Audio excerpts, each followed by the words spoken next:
امام مہدی کے نزول کا وقت کیا جمعہ دن دعا کی قبولیت کی گھڑی میں حرام کھانے والے کی دعا قبول ہوتی ہے؟ سوال 1۔ امام مہدی کے آنے کے بارے میں بزرگان دین کیا فرماتے ہیں کہ کیا جلدی آنے کی امید ہے، جبکہ بعض حضرات فرماتے ہیں کہ امام مہدی 2024 میں آئیں گے، کیا یہ درست ہے؟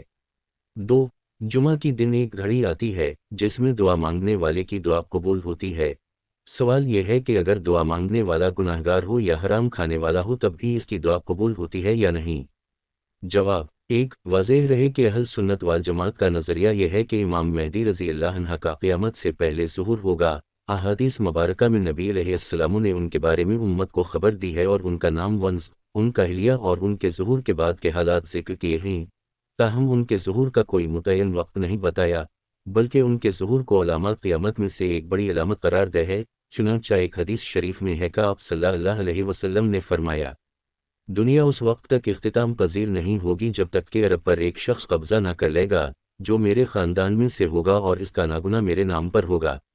اس کے علاوہ متعدد احادیث میں 10 کے قریب قیامت کی علامات کا ذکر ملتا ہے، جن کے وقوع کی ترتیب علماء نے یہ بیان فرمائی ہے کہ سب سے پہلے زمین پر 3 بڑے زلزلے آئیں گے، ایک مغرب میں، ایک مشرق میں اور ایک جزیرہ عرب میں۔ ان زلزلوں کے بعد دنیاوی دجال کا ظہور ہوگا، دجال کے بعد حضرت عیسیٰ علیہ السلام کا نزول ہوگا، اس سے پہلے حضرت مہدی کا ظہور ہو چکا ہوگا اور پھر یاجوج ماجوج، اور ان کے بعد پورے آسمان پر ایک گون سا چھا جائے گا جس میں سب اہل ایمان انتقال کر جائیں گے۔ اس کے بعد سورج مشرق کے بجائے مغرب سے نکلے گا، پھر دابت الارض، ایک عجیب وغیرہ قسم کا جانور نکلے گا، اس کے بعد زمین سے ایک آگ نکلے گی جو لوگوں کو محشر کی طرف دھکیلتی ہوئی لے جائے گی۔ بعض روایات میں پہلے سورج اور دابت، ایک عجیب وغیرہ قسم کا جانور نکلے گا، پھر اس کے بعد ایک آگ نکلے گی جو لوگوں کو محشر کی طرف دھکیلتی ہوئی لے جائے گی۔ بعض اقوال کے مطابق پہلے سورج اور دابت الارض کا واقع ہوگا، پھر دھویں کا واقعہ پیش آئے گا۔ بہرحال امام مہدی کے ظہور کی تاریخ اور سن کی تعین چونکہ حدیث مبارکہ میں نہیں آئی، اس وجہ سے کسی تاریخ یا سنہ کو متعین نہیں کیا جا سکتا۔ شریعت مقدسہ نے مسلمانوں کو حرام کھانے سے روکا ہے اور حلال کھانے کا حکم دیا ہے۔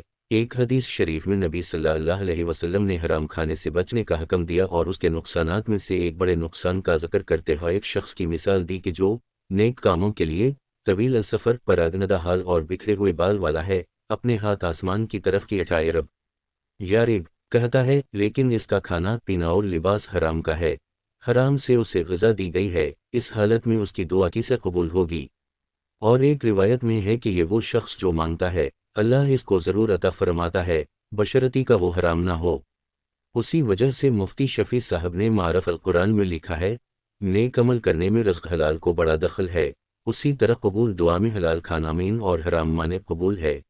لہٰذا اس حدیث مبارکہ کے عام ہونے کی وجہ سے جمعہ کی قبولیت کی گھڑی میں بھی حرام کھانے والے کی دعا کے متعلق یہی کہا جائے گا کہ اس کی دعا قبول نہیں ہوتی۔ قرآن کریم میں ہے اداس چہرہ۔ ترجمہ: اے ایمان والو، جو شرع کی روح سے پاک چیزیں ہم نے تم کو مرحمت فرمائی ہیں ان میں سے جو چاہو کھاؤ، برتو، اور حق تعالیٰ کی شکر گزاری کروا کر تم خاص ان کے ساتھ غلامی کا تعلق رکھتے ہو۔ بیان القرآن تفسیراً کثیر میں ہے۔